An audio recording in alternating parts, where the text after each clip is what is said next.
how to put into action what they've learned. Elizabeth Lee, VOA News, Los Angeles.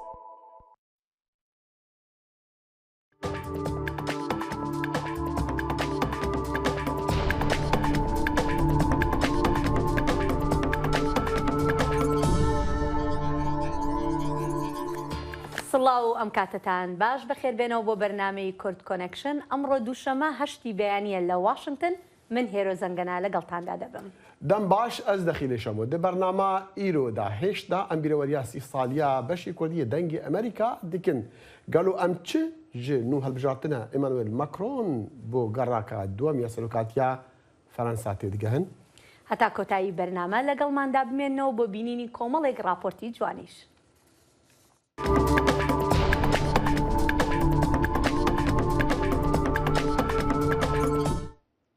وەزیرانی دەرەوە و بەرگری ئەمریکا ڕایانگەیان دیپلۆماتکارەکانی ئەمریکا لەم هەفتەیەدا وردە دەست دەکەن بە گەڕانەوە بۆ ئۆکرانیا ئەمەش لە کاتێکدایە لە میانەی یەکەم سەردانی کاتی جەنگیاندا بۆ کیف 700 میلیۆن دۆلار یارمەتی سەربازیان بۆ ئەو وڵاتە ڕاگەیاند. ئەم سەردانەی ئانتنی بلینکن و لۆید ئۆستن کە پاش ئەوەی خەڵکی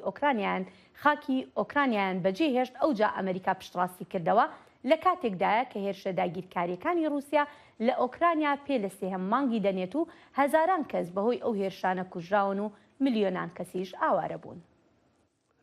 پشتی سەردانا کیف پایتەختی ئۆکراینە وەزیری دەرڤەیە ئەمریکا ئانتۆنی بلینکن گوت رووسیا شکست ئینا دە ئارمانجا خۆیان شەڕی ئۆکراینەدا و ئۆکراینە سەردەکەوە سەردانا بلینکن و وەزیری بەڕەوانێ لوید ئاستن یا ئاستی هەری بلندا کاربەدەستێن ئەمریکی بوو ژ بۆ دەمێ رووسیا دەست بە شەڕی داگیرکردنا ئۆکراینیا کری وان گۆتا سەرۆکی ئۆکراینی ڤڵادیمیر زەلەنسکی و ڕاوێژکاری نوێژیک و ئەمریکا دێ پتر ژێ 300 میلیۆن دۆلاران ئالیکاریە چەکداری و بدا و هەروەساژی رازی بووە باێ 165 میلیۆن دۆلاران چەک و جەبلخانەیە بفرۆشە ئۆکراینە وەزیری بەڕەوانیا ئەمریکا گوت ئۆکراینە وێ سەر بکەوە ئەگەر باش چەککری بە و پشتەوانیا ڕاست و درست ژێڕە هەبە ئەو سێ دەمژبێران بە سەرۆک و ڕایەدارن ئۆکراینە چڤیان. سەرۆکی ئەمریکا جۆ بایدن دەست دەکاتەوە بە پرۆسەی گەڕانەوە بۆ کۆکردنەوەی کۆمەکی سیاسی لە کاتێکدا کۆتوبەندەکانی کۆرۆنا کە کۆڕ و کۆبوونەوەی جەماوەری سنووردارکردبوو کەمتر بۆتەوە. توانەکانی سەرۆک بۆ کۆکردنەوەی کۆمەکی دارایی سیاسی زۆر گرنگە بە تایبەتی بۆ پارتێکی کە ڕوبەڕووی ئاستەنگێکی زۆر دەبێتەوە بۆ هێشتنەوەی زۆرینە لە ئەنجومەنی نوێنەران و سیناتدا. سەرۆک بایدن لە شاری ئۆریگەنی وڵایەتی واشنگتنەوە بۆ یەکەم جار کۆبوونەوەی جەماوەری بۆ کۆکردنەوەی کۆمەک هەڵبژارد لە ساڵی 2020دا بە زۆرینەیەکی بەرچاو لە ویلایەتەدا سەرکەوتنی بەدەستهێنا کە بەشێکی زۆری دانیشتوانی تیشکیان پاراستنی ژینگەیە. دەنگی ئەمریکا سەرچاوەی متمانە پێکراوی هەواڵ و زانیاری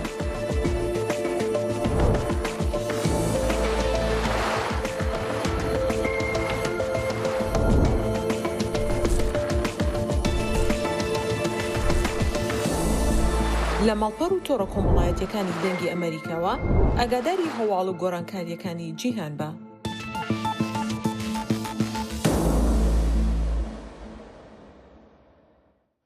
بەڵێ ئازان هەروەکو لە سەرەتای بەرنامەکەش ڕامانگەیان بەردەوام دەبین لەسەر ڕووماڵکردنی یادی 30 ساڵەی بەشی کوردی دەنگی ئەمریکا کە دوێنێ بوو.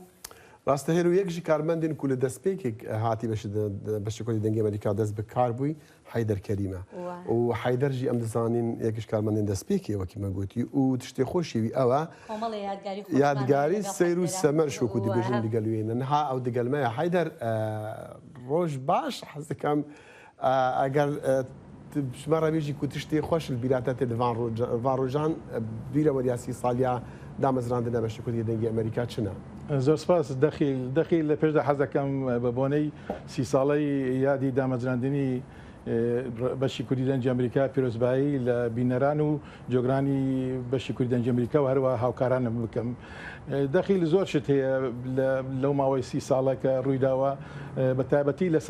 سەرەتای ساڵانی ئەوەلی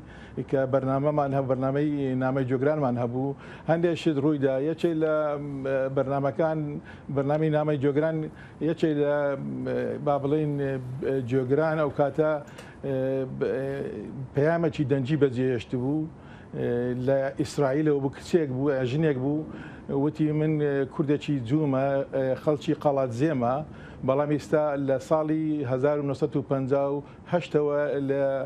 ئیسرائیل ئەژیم بەڵام بەو شەوەی کە ئەو ماوەی ئەو لەوێ بوو بە کوردێکی زۆر پەتی ینی زۆر پەتی و جوان قسەیە کرد و زۆری کە قسەیە کرد بە گریانەوە ئەیوە دەبم حەزم لێ جۆم لە کوردی بێت بەشی کوردی بێتن ئەمە یەکێک بوو یەکێکی تریش ئەوە لە کاتی با بڵێن لەگەڵ عومەرزەیە بەرنمەیەکمان هەبوو بەرنامە عومەرزەی میوانی بەرنمەکەم بوو باسی شاری پردێمان دەکرد عومەرزەی باسی ئەوەی کردوتی پردێ وەکو سەبەتەی نانی دەشتی دزەیەتی بووە بۆ ینی دزەیەکان بەڵام ئەوەندە باسی کرد مەتحی کرد و زۆر باسمان کرد لە بەرنمەکە ئیتر یەکێک نامەی نردبووتی بۆ شێوە باسی پردێتان کرد وامزانی باسی پاریسەکەن ئەمە یەکێک لەوانە بوو بەڵێ حیدر گەلێکن بیرامژی گەلێک تێدرم تایبەتی من و تەرگال لە هێرۆخان مەگەلێک بیرەوەری هەینا ئەوەی هێرۆخانیش خۆ دەزانی لە من و هێرۆخان ڕۆژێک هەواڵ بوون لە هەواڵەکانە لە ئۆفیس دانیشتبوون لە بیرمان چوو بوو دقەیەک ما بوو ئینەکەش استودیۆکەش دوور بوو لێمە ئیتر بەپەلە من و ئەو ڕاما کرد بچین هەواڵ بخوێنەوە کە دانیشتین نەفەسمان نەبوو من دەمە تۆ بخوێنەوە ئەوی تۆ بخوێنەوە کامێرە ئینەکەش ئەو کاتەش ڕاستەوخۆ بوو ئەمەیەکی لە یان زۆر جاش ناوەکان ناوی سیر و سەمەر ناوەکان ناوێ باسەکەم توانی کۆنتڕۆلی خۆت بکەین پێ دەکەین بەڵام کاک حیدر دەویست داوا لە تۆ بکەمەوە وەکو سەرنووسەری کاتی بەشی کوردی هیوا و ئاواتت چییە بۆ کاری داهاتووی ئێمە؟ وەڵی هیواماتوم ئەوەیە کە بینەران و جێگران متمانیان زیاتر بە ئێمە بێ بە تایبەتی ئێستا ئەرکمان زۆر سەخت بووە خۆ دەزانی پێشکەوتنی تەکنۆلۆژی ئەو هەموو دەستگانە پێیا بووە تویتەر و فەیسبوک و ئەنستاگرام ئەوانە هەپەیە بۆ خەڵک شتی بەپەلە و شتی ڕاستی ئەوێتن لەبەرەوە ئێمە کاری ئێمە زۆر سەخت بووە لەو بوارەشدا لە بواری با بڵێن دیجیتالتی مشتیوە هاوکارێکی باشمان هەیە کە کاکشوانە بەڕاستی بەرنامەکانی زۆر پێشخستوانی کارێکی وای کردووە بەرنامەکەمان پێش بکەوێ و متمانەی خەڵک بە بەشی کوردی دەنجی ئەمریکا هەبێتن هیوادارم ئەمە زیاد بێتن و بتوانێت ئێمە خۆشمانیش بەرنامەی تەلەڤیزیۆنی خۆشمان هەبێتن سەتەلایتمان هەبێتن وەکو دەستگاکانی تر بتوانین هەر نەبێ سەعاتێک 2 سەعات ڕاستەوخۆ بۆ بینەرانمان بڵاو بکەینەوە و ئیتر ئەمە ئاواتێمناتر هیوادارم بینەرانیش بە ئێمە ڕازی بن متمانیان زیاتر بێ ئێمە هەڵبەت ئەرکی یەکەم ئەوەیە کە بینەر لە ئێمە ڕازی بێ و جێگەری دەنگی ئەمریکا ڕازی بێ سوپاس حیدەر سپاس بەڵێ دەخیل بێگومان یادەوەرەکان زۆرن بەڵام باسی لە گرنگی بەشی کوردی دەنگی ئەمریکاش بکەین لە شەڕی داعشدا بەشی کوردی دەنگی ئەمریکا گرنگێکی زۆری هەبوو لە شەڕی داعشدا لە ڕووماڵکردنی شەڕەکە بە تایبەتی لە سووریا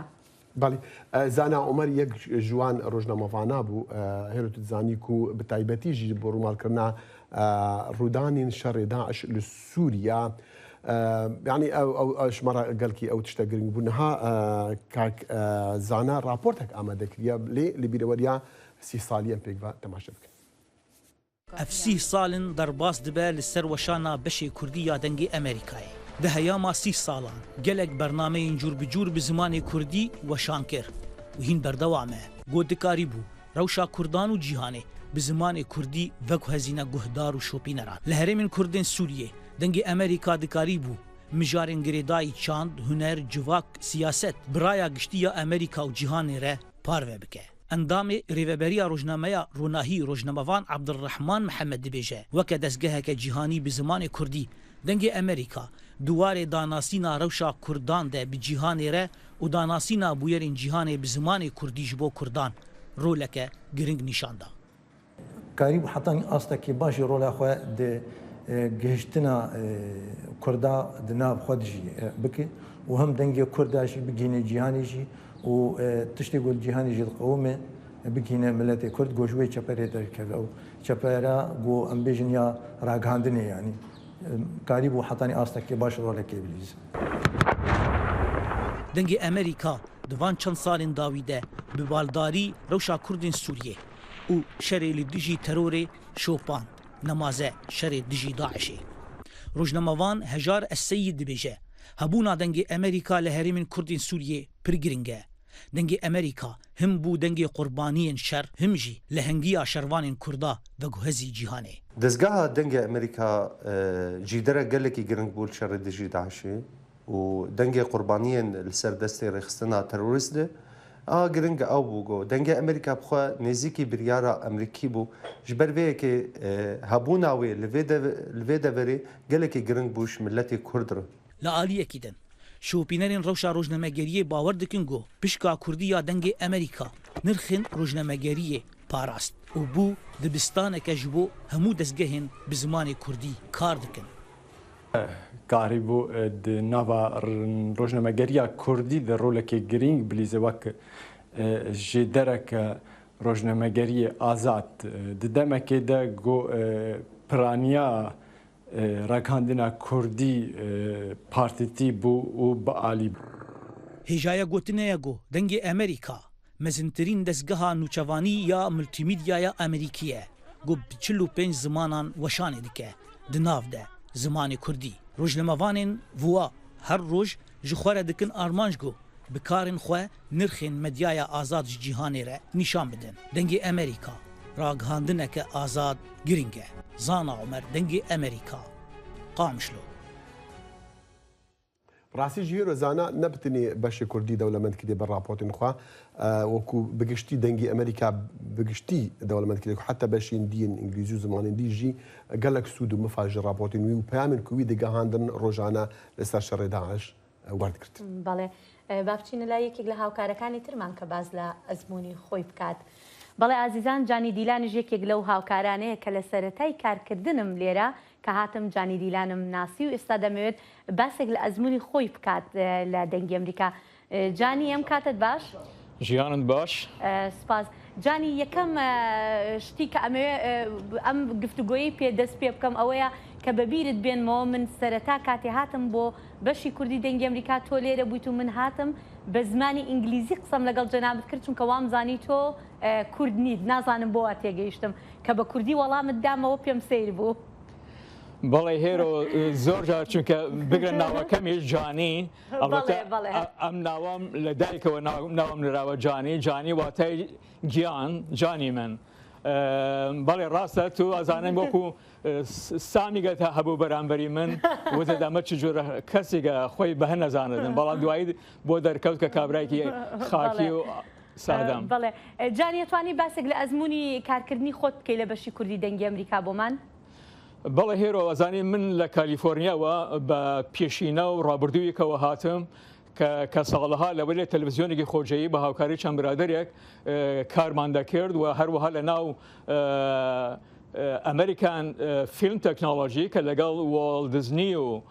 تەرنەر برادەر کارمان کرد فیلمەکانی ڕەشەسپی هاڵۆویدمان ڕەنگی کرد. من بەو ڕابردووە و بەو تاقیکردنەوە هاتم بوو بەشی کوردی. ئەلبەتە ئەزانین دەنگی ئەمریکا دەستگایەکە هەر گەورەترین دەستگایە میدیاییە لە ئەمریکا کە بودجەکەی لەلایەن کەنگرسەوە دابین دەکرێتن و بە پێمانامەکەی هیچ کەسی ناتوانێت لە سەروەری لە بابەتی پرۆگرامەکانی دەنگی ئەمریکا دەستێوەری هەبی بەڵام مەخابن بەشی کوردە کۆکو زۆربەی بەشەکان کەم و کۆریان هەیە کە هیوادارین ڕۆژێکە ئەم کەم و کۆریانێش یەکلا ببنەوە. بەڵێ جانی هەمیشە هەوڵمانداوە ئێمە ببینە جێگای ڕەزامەندی بینەرانمان لێرەوە ئەو شتانی کە بینەرانمان داوامان لێکەن ئێمە بیخینە بەردەمیان و هەمیشەش ئێمە کراوین ئەگەر بیانەوێ ڕخنەمان لێ بگرن بیانەوێ بۆچوونەکانی خۆیانمان پێ بگەێنن تاوەکو ئێمەش جێگای ڕەزامەندی ئەوان بین. جانی حەزەکەم یەکێک لە یادەوەری خۆشەکانت بگەڕیتەوەکو هاوکارانی تر کە شتێکی سەرنجڕاکێش لێرە ڕوویدا بێ باسی بکەیت. بەخوازانیت 20 ساڵ کارکردن بیرەوەری زۆر هەیە بەڵام چی بڵێم یەکی لە بیرەوەریەکان چەند ڕۆژ چەند مانگ لەمەوە پێش من و کاک حەیدەر و کاک فەرهاد لە ئستودیۆکە بووین حیدەر هەروەها گاڵتەوتی جانێبە و توێژێکی لەگەڵا بکەم دیلە و کاتە دەربارەی هوەر بوو چگەم خۆم ڕابردوویکم لە هوەرە هەیە و گورانی ئەڵێم دی حیدەر داوایکە گورانیک بڵێم هاوان گورانیکم بووە زۆر پێیان خۆش و کاکفراد و حیدەر خستیانە سەر ڤیدیۆ بڵاویان کردەوە ئەوەیەکی لە بیرەوەری خۆشەکانە بێجگە لە چەندین بیرەوەری خۆشتر جانی هەر بمێنێت زۆر سپاس هاوکارمان جانی دیلان هەروژیت ڕۆژێکی شاد ما دخواست پامری ما لإسطنبول عارف أصلاً جيكون هذا مرة بو أزبال كم أجر أماده بوي بامك بله بيجومان أشينا لاي بامنيركان دخيل الوقوع ما جمع بيكردوا هميشه بشكل جرينجي كاركاني إما بون لا بشي كردي دنجي أمريكا بلام استاش بيموابي بامنيرمان لا هريمي كردستان ولا شاري هوليري باي تختي هريمي كردستان أحمد زباري من لقلدايا أحمد جود لمنا بەداوای لەبوردنەوە ئەبزان پامنێرمان فەرحان ئامادەی ئێستا لە سەرخەت لەگەڵمان لە هەڵەبجەوە فەرحانم کاتت باش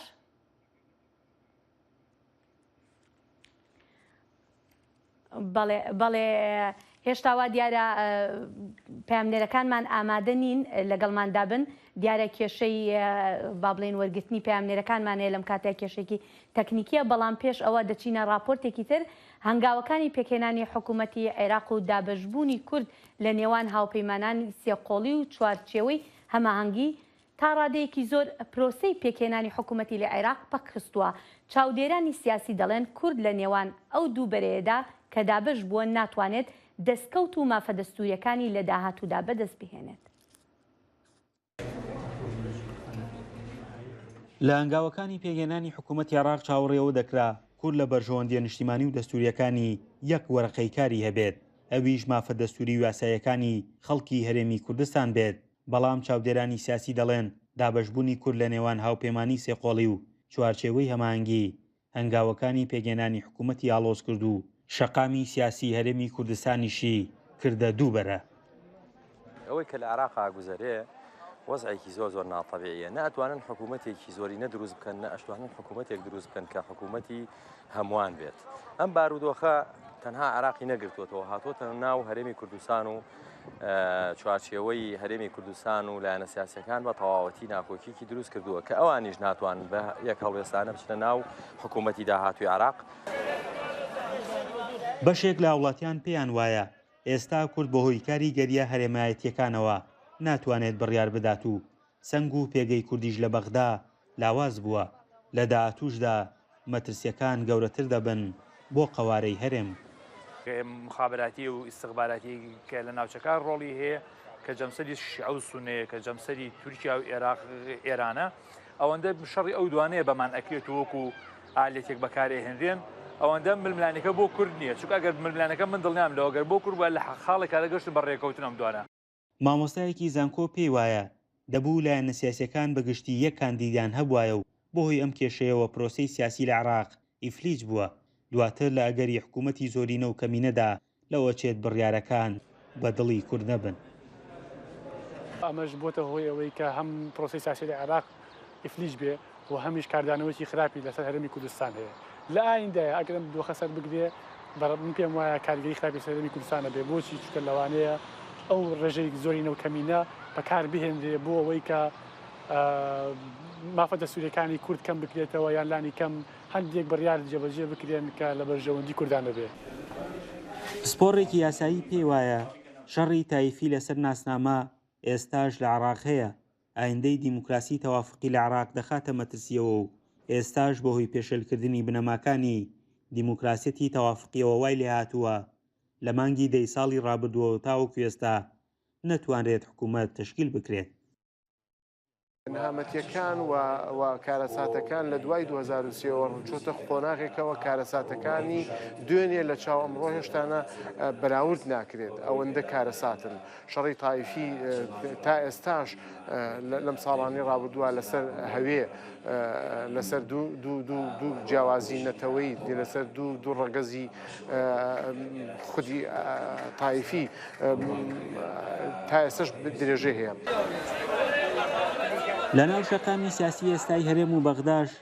جەم سەرانە کۆکەکان پێگە ئەلیکترۆنی و کۆمەڵایەتیەکانیان کردووەتە سەکۆیەک کە ناوبەناو قسەیەک لەسەر چۆنیەتی پێگەێنانی حکوومەت دەکەن. ئەم هەنگاوەش لەگەڵ ئەوەی پرۆسەی سیاسی لە عێراقی فلیج کردووە لە هەرێمیش گوتاری توندی یەکێتی و پارتی بەرامبەر بە یەکتری بە دوای خۆی دایەناوە. فەرحان هەورامانی، دەنگی ئەمریکا، هەڵەبجە.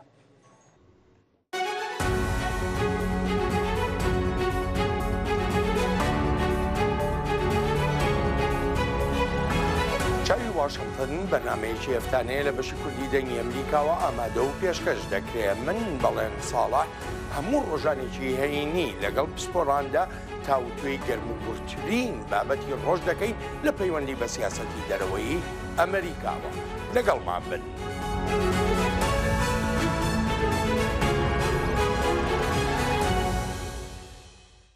هێرە دیارە پێیانێرین مە لە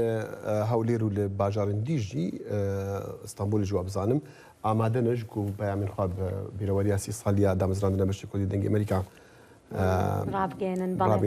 بەڵێ دەچینە لای پەیامنێرمان ئەحمەد زێباری لە هەولێری پایتەختی هەرێمی کوردستانی عێراق. ئەحمەدم کاتت باش؟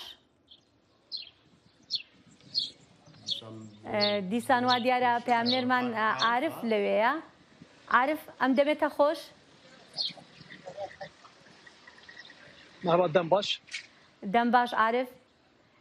فەرموو ئەگەر پامێکتە هەیە بیرەوەری سی ساڵیا دامەزراندنە دەنگی ئەمریکا تشمارە بیژی تە چ هیڤی هەیە ئەم گۆداریل تەتکن؟ دەخیلەوە چێ خەتەکەی پەیامنێرەکان خاو بێ چونکە بە ڕێگای ئینتەرنێت وەریەگرین کێشەیان هەبێ لەوێەوە بۆیە نازانین ئێستا کام لەم پەیامنێرەکانمان لەسەر خەتن وابزان عارف دیارە دەرهێنەر ئاگادار مکاتەوە کە عارف ئەسڵان لەسەر خەتا. عارف پامێتە چییە؟ فەرمووم گۆداریل تەتکن. بەڵێ سەردا دامەزراندنا دەنگی ئەمریکا یا سر ساڵان و همه بنێرێن هێژا پیرۆز dikim. Ejî di 2018 vir ve dengê Amerîka li bajarê Wanê û herêma Serhedê dixebitin. Li vê derê geşedanên ku pêş dikevin mijarên siyasî, aborî, çandî, kulturî û mijarên saxlemiyê tînim ser ekranên dengê Amerîka. Hêvîdarim dengê temaşavanê me bi razî ne. Bajarê Wanê ji ber ku ji bo Kurdan gelek cihekê girîng e û divê yani gor fikrimi divê zêdetir were bişopandin bê nûçewan bê çêkirin û zêdetir li ser ekranên dengê Amerîka were dîtin. Ev bernama nû ya Connection jî ji bo vê derfetê ji bo vê van tiştek pir baş e. Em zêdetir geşedanên herî dawî bi vê riyê bi vê bernamê bigihînin temaşevanên me. وەک گوتر باژارê Wanê her wiha li ser sînorê Îranê ye û bajarê Kurda ye û pir geşedanên girîng ku gelê Kurd alaqedar dike hene û bi vê yekê ev mijarên siyasî bi raportan tînin ser ekranên dengê Amerîka. Hêvîdarim temaşevanên dengê Amerîka jî ji karûbarê me razî bin. بەێ عارف گەلکی سپاس تە گوتوانی گرنگە ji بۆ me ڕاستە گرنگە لێ نەبتنی گرنگە وانی باژارێکی گەلکی جوانە ژێ راپۆرتی تام گەلکی گەلکی کێفخۆشن بوانە تایبەتجی دەمەی دەبحثی سروشتی و تشتی گشتیەک و ژیانە خەلکی هەرێمی دیگی گەلکی سپاس ji بۆ کاریتە. سپاس عارف دەچینە لای پەیامنێرمان ئەحمەد زێباری ئێستا. ئەحمەدم کاتت باش؟ زۆر سپاس سەم کاتەی ئێوەش باش. زۆر سپاس. ئەحمەد تۆ چیت هەیە بۆ ئەمڕۆ؟ زۆر سپاس هێرۆ یادی دامەزراندنی 30 ساڵی بەشی کوردی دەنگی ئەمریکا لە تۆ کاک دەخیل و سەرجەم کارمەندان و بەڕێوەبەر و سەرپەرشتیارانی بەشی کوردی و بەتایبەتیش بینەرانی دەنگی ئەمریکا پیرۆز دەکەم. هێرۆخان من ئێستا کە لە هەولێرم هەولێر ناوەندی بڕیاری سیاسیە بڕیاری ئابووریە کۆمەڵایەتیە وەرزشیە هونەریە بە هەمان شێوە ئێمە پێویستە لەمە و پاش بە شێوازێکی باشتر بینە خزمەتی بینارانمان لە دەنگی ئەمریکا راپۆرت و بەدواداچوونی ورد لەسەر سەرجەم کێشەکانی خەڵک بکەین. ئێمە گرنگتریشت کە لە هەولێر ئیشمان لەسەر لە ماوەکانی ڕابردوودا پرسی ئازادی بیرۆڕا بوو پرسی ژنان بوو لە پاڵ پرسە سیاسیەکان ئێمە خەڵکێکی زۆر کاتێک دەستگیر کران دەستگیرکراوانی بادینان کە ڕاگیران ئێمە بە دوادەرچوومان لەسەری کرد لە پێش دادگا لەگەڵ ئەوان بووین ڕای ئەوان ئێمە هەر مەبەستمانە ڕای جیاواز وەربگرین مەبەستمانە ینی ڕای حکوومەت یاریمی کوردستان ڕای دەسەڵات ڕای هەموو لایەک وەربگرین هێرۆ ئێمە لەمە پاش کە لە NRT بەرنامەکانمان ڕۆژانە هەفتەی 5 ڕۆژ ڕۆژانە کاتژمێر 3 تا 50 خۆلاک دوای نیوەڕۆ پەخش دەکرێت ئێمە پێویستە بە دوادەچوونی ورتر بکەین هێرۆ زۆر من پێویستە ئەو سەرنجی و ڕحنانی کە هەش بوون ئەوانش بگین بەڵێ زۆر بە کورتی ئەحمەد قسەکە تەواوکە ئەحمەد زێباری بە دوادەچوونە وەرزشیەکان زیاتر بکرێن بەڵێ زۆر سپاس بۆ کاتەکەت ئەحمەد لەگەڵماندا بووی لە هەولێرەوە هیوادارم بەردەوام بی سپاس دەکەم پشتی دابڕێکی دێمە چەند بابەت دی هەبن جوانەژی هەلبژاتنی سەرۆکاتی ئەمریکا و دێمە هەفپەیڤینە کە باکانی ئەو هەلبژاتن و نووسەرن و هەلبژاتنە سەرۆک ماکرۆن چ دیگەهینە دیگەل چەند بابەتین دیین سیر ڕەنگە بەڵێ بەڵام بێگومان پاش ناوبڕێک دێنەوە لاتان زایڵی داهێنان بەرنامەیەکی فەرهەنگی و هونەری بەشی کوردی دەنگی ئەمریکا من ئاسۆ جەبار لە واشنگتن دیسیەوە هەردوو هەفتە جارێک دەبمە میوانی ماڵەکانتان لەگەڵمان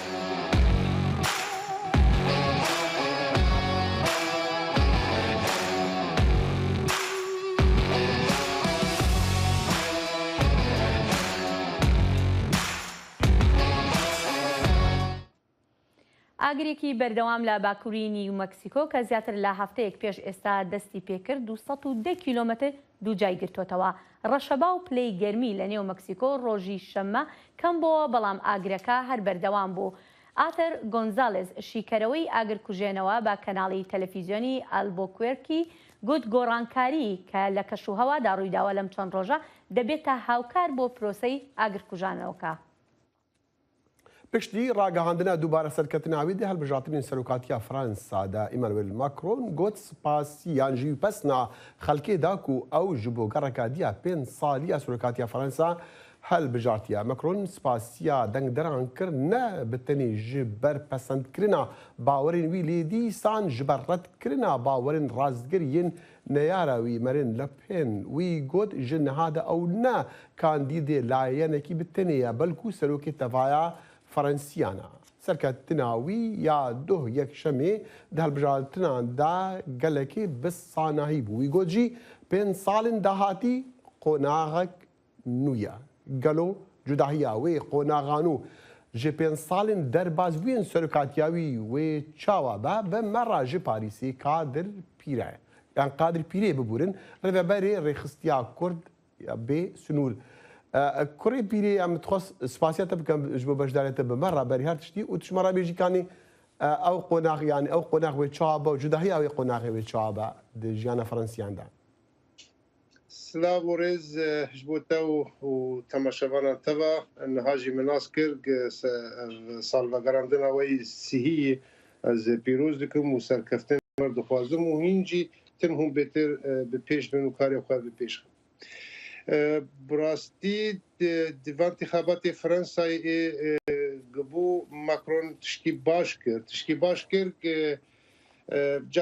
cara di duayê dî piştî mesela ji 7 sala anîn 5 sala mesela serokatiya Fransa demawêna yekemîn ê Macron cara di dua derdikeve Fransiya fêm kir bira hewceyî kesekî wek Macronin ji ber tiştê Macron di 5 salê çûyî dixwest îro giringiya wê na bêtir ji Fransiyar jî hem ji Ewropiyar jî hat xuyanîkirin divê mesela şerê Ukrayna de ji ber di cara yekê de Macron eşkere digo divê hêzek Ewropî a aborî xurt hebe hember wê na jî ji bo hêzek eskerî û parastina a Ewropa gelkî xurt hebe serbixwe bi girêdayî Ewropiya be yanî belkî eşkere nekir dixwest ji dervî NATO gelek cara jî anî ser ziman NATO niha wek kesekî razayî hêdî dimrê ew îşaxî jî ji bo taybet ji bo dewleta داگرکر ترک وقتی که مثلا داگرکر لا عپرین و گریس پیوان اشکره گوچه که ناتو نجبو اروپا تین بکار. كي هذا بتخوش اشترط بيجم كوري بيري از قالك حزبين عادي نورمال اوكي ده باشا الزعلم يعني دمك وهالبجعتنا وكامبين هالبجعتنا مدبيستكو حتى اوروبي قالك رازينا جبيرو بوچون ماكرون كو اوروبي بشتاخو بخوا قرن بكن شناكو بشتاخو بروسيا قرن بكن من دخست از باوريات ورقم مثل مثلا كنا يرى ماكرون خانم لبن قالك ديجي بنابرايا قالك ديجي مسلمان سركاتنا ماكرون شو دقهينا جوارا يعني لوبين دفي مثلا برنامج خوي هالبجارتين التجارة هاد جوارتن بري انتخابات دي جارة يكمين جبو ماكرون لوبين دركتن اي بيش ببيستو حشتا ببيستو سيسيا لوبين بيشتي دي سخو جهر بري وي صورتي خو بكسكي ايج يعني اي شربا حجاب داتين بوار قلتو انه امي بهبر الجيان بكن باش وناجي بو دنگا بتر بگري رسمي قرار كرجو انه ازي حتى مثلا حجاب لجعداجي بكم قدغه اما مثلا بروبلمك فرما زنبا بري حد تشتيش خلاف مثلا هجمارا بنابر دنيا قلبيدكي كورجي جناب وانا 5 مليون مسلمان لفرنسا بتر بهنكي جيان دكن وقت قابا مثلا فوراري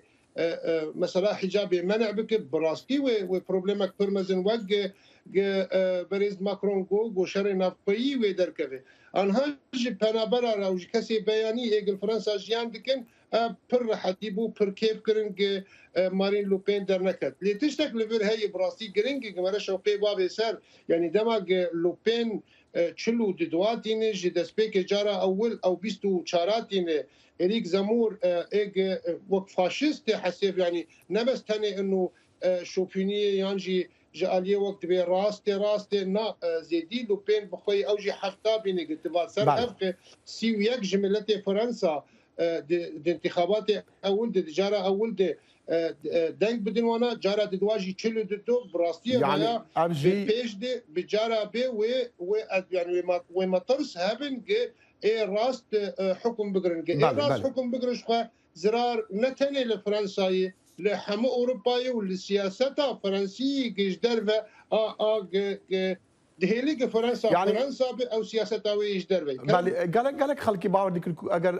خلوا لبين سرنا كفا رنگا دماهيا ويا سياسي بل دي سانجو كي تغوتي مثلا رجايا كو دنگ نهائي نج هالبجاتين بري نها قالك بلنترا وخانم لبين دي سانجي كاتشا يكجي سياسه مدار النافدار فرنسا يعني افا وببا صدمي هنديكو او جالي بردوام بالسر كار خويان البردوام بالسر بيرو باروالين خوين كو نهاد دفي كامباني دا مديتين يعني دو اشكره كر قلت ذات الوقت مثلا بو نشر ماكرون بخدك شركه تايبت برنا مثلا تاني سياسي لوبين وق بابي ويناجي بالصاله ما دخست بيجي كوشكا اليزي لوبينجي عينان دوي خطي دمشي انها نزيك انتخابات او هالبجارتين دي لفرنسا هاني مثلا تشريعي البرلمان او جي و اريك زمورجي دخستن وك جروبا كي تايبت تشيكن هفقرتنك تشي بجوانا قاربن حكم لور البرلمان بقرن ماكرون نكارب تبريار وقرارا درباسكش بركي اري حكم وقت بالجمهوري دستي ماكرون دي دستي سروكي دولتي دي لبريارس اي جرينج الا ودريا برلمان ربن انها اوجد لازم قدس دين سر برلمان حاضريش بو هالبجارتني ديني بي سنوقاتيا فرنسا او بقرن ادبي فيرنجي بميني تشابي فرنسا اشتراكيه فرنسا بيتر خو بيش نخل خو لقين خباب دار لكن بروبلم هذا ام ديزاين او قالكي وكنت بجنيزيكي سلوكي فرنسي جي فلاديمير بوتين بو ديانا افي حتى چند زرار گهاندی کمپیناوی و مسلاکو او سرنا كذا يعني مثلا اشكره كرن او نشناوي ببوتين انه اليكاري جي روساس تنديه فرنسيا قالك حتى كسن ك بدنگ بون يعني وقت التلفزيون وراق عندنا فرنسي داخل يعني كرن كسن ك بدنگ بون نتخوستن دنگ خبدن ماكرون جبر مثلا كورونا يك جبر مسألة أو جيلي يلك زرق دركات اندمكي ندخل دنجي خبدن ماكرون جبرج دلوبين ديتن وك خيانتك بحقي فرنسا دمك بحقي أوروبيا دي شر روس ديجي أوروبيا شر دك وقفالة دخي وأوجي بوارو بني وآلي كاريج وادستيني جوي قالك دنج جبوي موقفي دنج ندان لوبين دان ماكرون قال كاجي نتشون دنگ ندان جبرجي مرا بالا خبدي جارا ددوادي قال لك اي نخوست يعني نتخوست بدن ماكرون اللي قد قبولنا كان خوجي كي بدن وك مثلا تشابي فرنسا بدن لوبين جبولو كيمبو قال كي سباسات كم كادار بيري بريفا بري رخصتيا كرت بسنود جد باريسي بمره بو سباس جارك دن سباس خوش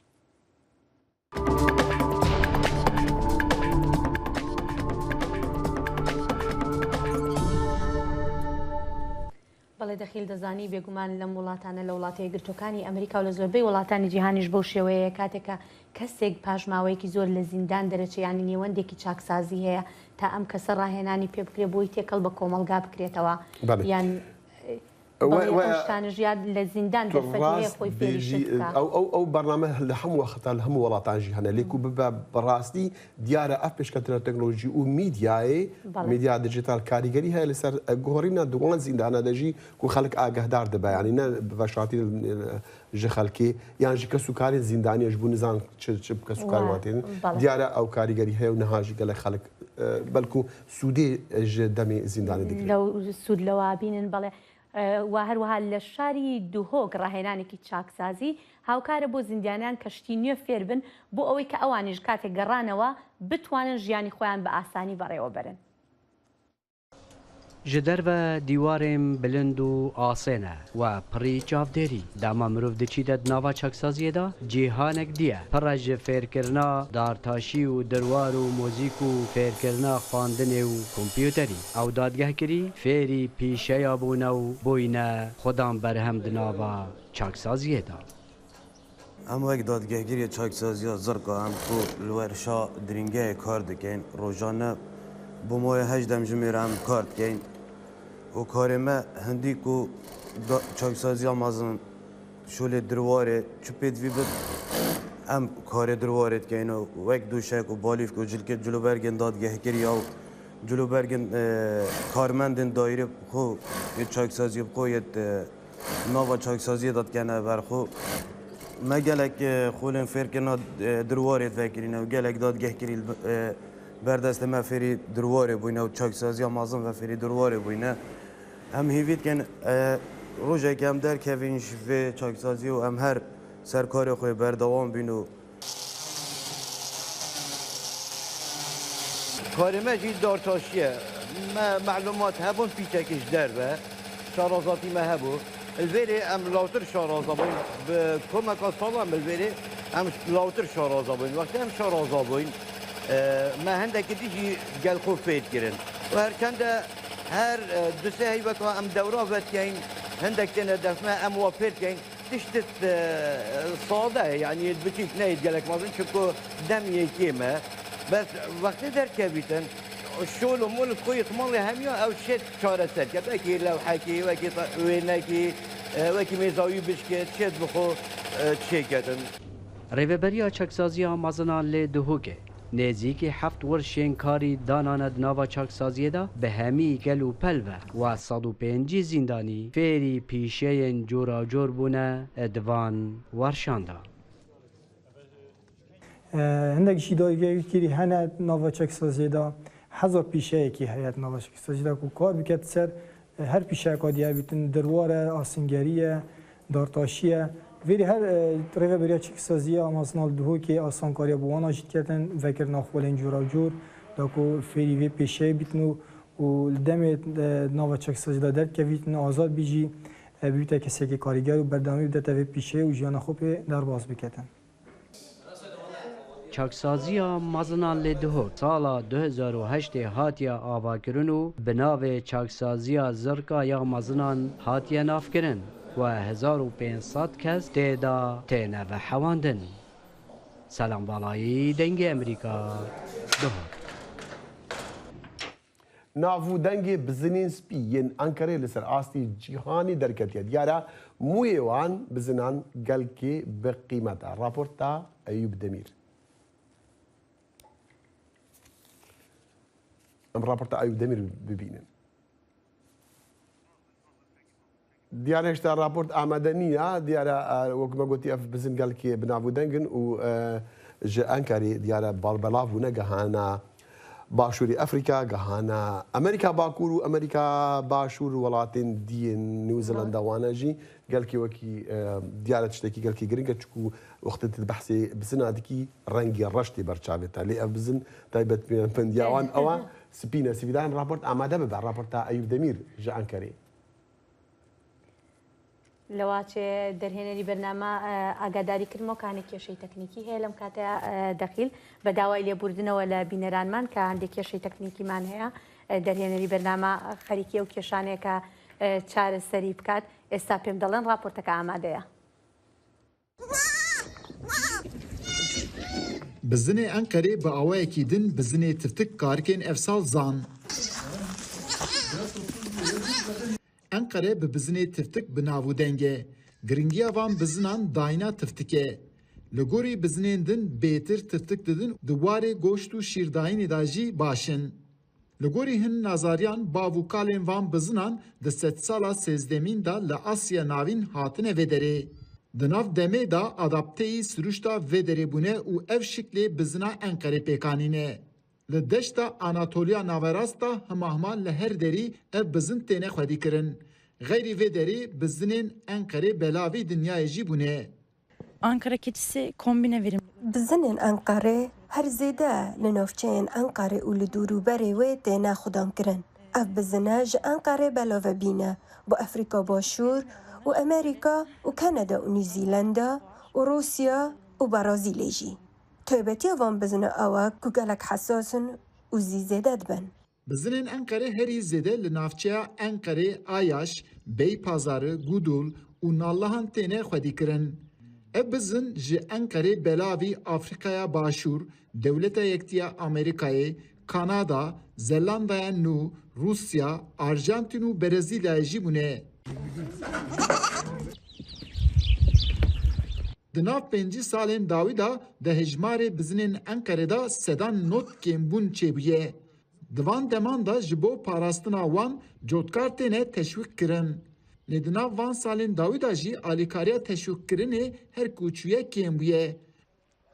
İshal oluyor, başak zeylemesi oluyor. Ev bizinên Enqerê pir zû rastî zik çûnê tên. Ji bo zayîna wan meha dû an jî meha sê herî baş e. Mehên din ji bo wan xirab e. Gavagiya zêde dibe diya wan dixwe û ew jî karikan jehrê rovî dikew û ewan dikuje. Ji bo me jî bi vê nevê kêşe dirûst dikin. Heya ji me tê em jî di meha reşemê da didin zayîn. Bizinê Enqerê taybetiyeka wî heye, tiftikê wî. Ev bizin ana di hemû dunyayê da tê nasîn. Yên ku bên Enqerê taybet dixwazin ku van bizina bibînin. Ana hemû ev bizinana çêlê kirine. Me jî xwast vê rewşê nîşan bidin. Eyûb Demîr, Dengê Amerîka, Enqere. هاوڵاتیەکی شارلزڤیل لە ڤیرجینیا پاش ئەوەی تەمەنی 18 ساڵ بوو بە 32 ساڵ زیندانی سزا درا و دوایی 19 ساڵ بەهۆی ڕەفتاری باشەوە لە زیندان ئازاد کرا. کاتێک کە هاتە دەرەوە لە زیندان ئەو خوێندنی لە زیندان تەواو کردبوو ئێستاش کار دەکا بۆ هاندانی زیندانەکانی تر و پلاتفۆرمێکی میدیایی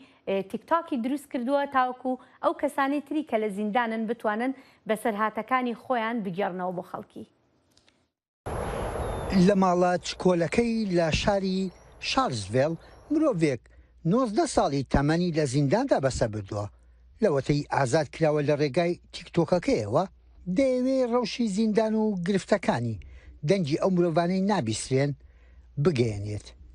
Just after my 18th birthday in 2002, I was sentenced to 32 زیندانی کرام لەوێش هەڵی زۆرمدا تاوەکو وادانرام کە ئاکارەکانم زۆر باش بووە. خوێندم، کاری باشم لەسەر خۆم کرد و بەرەو گۆڕانکاری و توێژینەوە هەوڵمدا کۆمەکی ئەو کەسانش بکەم کە لە چوار دەورم بوون. دوای 19 ساڵ بەر لێبوردنی فەرمانڕەوایی ڤیرجینیا کەوتم لەبەرەوەی دەرفەتی دووەمیان دامێ سەر لە نوێ ژیان دەست پێ بکەمەوە. ماڵەکەی ئەوەندە تەنگەبەر و کەلوپەلەکانی زۆر سادەن تەنانەت کامێراش بە ئاستەم دەجوڵا ڕۆژانە وەڵامی زۆربەی پرسیارەکانی ئەو خەڵکانە دەداتەوە کە بە دیار چیرۆکەکانی زیندانەوە دەپرسن گوێبیستی بن چەند بەتەوسەوە باسی خواردنی ژەمێکی چەور دەکات لە سەردەمی ئازادیدا. This buffet that had these like giant chunks of meat and these like giant plates of vegetables and this. چوین بۆ چێشخانەیەکی بۆفێ کە پارچە گۆشتی گەورە و سوورۆکراون بینی یان شوێنی دیاریکرا و بۆ میوە و سەوزەم بینی کە زیندان بووم یەک لەو شتانی حەزم دەکرد دەستی بۆ بەم بینینی پارچە گۆشتێک بوو یان پارچە مریشکێک ئەو شتانە نەبوون خواردنەکانمان هەمووی هاڕدرا و بەسەر یەکدا دروستکرا بوون.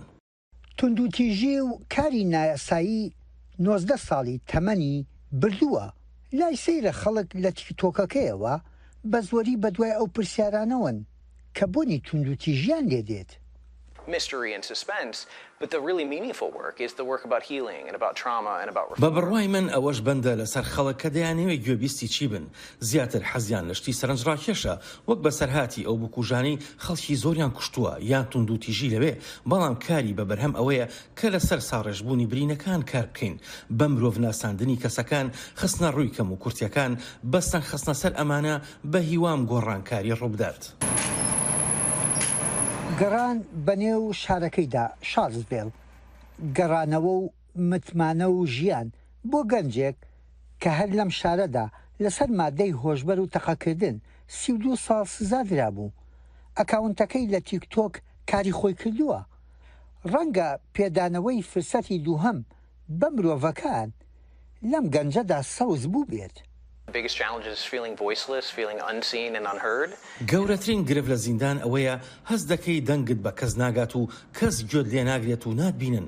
زۆرێک لە کۆمەڵگا ئەو گرفتانە لە یاد دەکەن و بیر لە ژمارە و کارکتەرەکانی هۆلیوود دەکەنەوە بەڵام هەریەک لەو بەندکراوانە دایک و باوک و منداڵیان هەیە خەڵک وا دەزانن ئەوانەی کە لە دەرەوەن هەڵە ناکەن تەنها هەڵەکەرەکان زیندانی کراون. دەشێ ئەو پرسیارە بکرێت گەنجێک لە ئەمریکادا و لە تەمەنی 18 ساڵیدا و چوونە ناو زیندان بۆ 32 ساڵ چی هیوایەکت بمێنێ ئەو وەڵامە ئاستەنگە لای جێسیە لە زیندانەوە ماستەر لە سایکۆلۆژیادا دەخوێنێت. زۆرم دەخوێندەوە خوێندنەوەیەک بوو لە هۆکارەکانی پێگەیشتنم ئەزانی من شکستە بوو بم بە مادە کحولیەکان و مادەی هۆشبەر و شتی شێتانە لە ژیانمدا خوێندنەوە وای لێکردم لەو دۆخە دەرپشم و لە زیندانەوە لە جیهانێکی بەرین بڕوانم. زۆر جار ڕۆژنامەوان ڕاوی چیرۆکێکەکات بەڵام دەشێ خۆشی ببێتە نێچیر لا سیر نەبێ ڕۆژنامە نووسەکە بکەوێتە داری خۆشەویستی زیندانیەکەوە کە ئێستا پێکەوەن. I could never have imagined that I would end up in a relationship with Jesse when I did the story. کاتێک ستۆریەکم لەسەر زیندان کرد ئەویژێکێک بوو لە قسەکەرەکان بە دوای کەسێکدا دەگەڕام کە ئەزمموی لەسەر ڕەوشی زیندان هەبێت و لێبوردنی ڤەرجینیاش نەیگرت بێتەوە زۆر زیرەک بوو لە گەیاندنی زانیاریەکانی بەڵام هەرگیز هیچ خەیاڵێکی دیم لەسەری نەبوو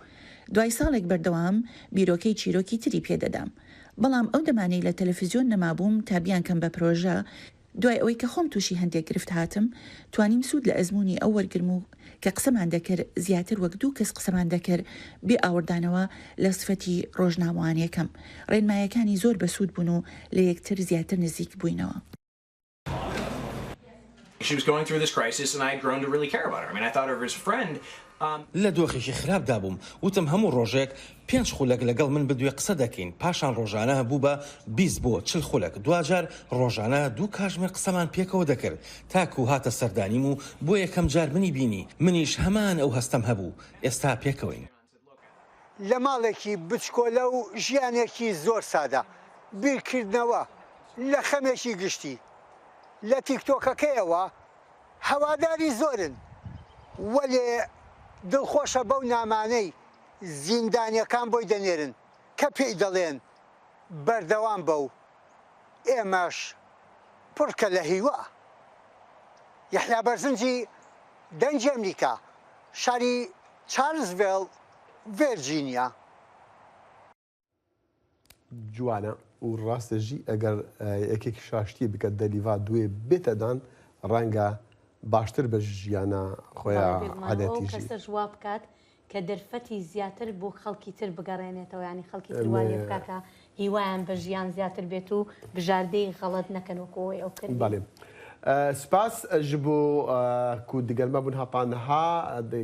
di bernama Kurd Connection em tîne dawiya vê bernamê eger hûn bixwazin tevaya vê bernamê bibînin û dikarin li sermarperên dengê Amerîka û her wesa sosyal medya dengê Amerîka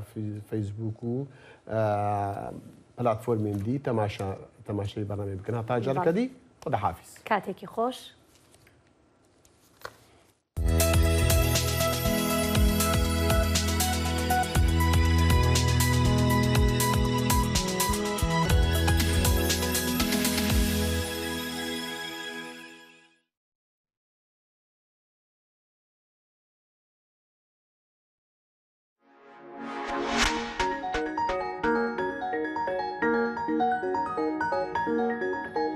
Thank you.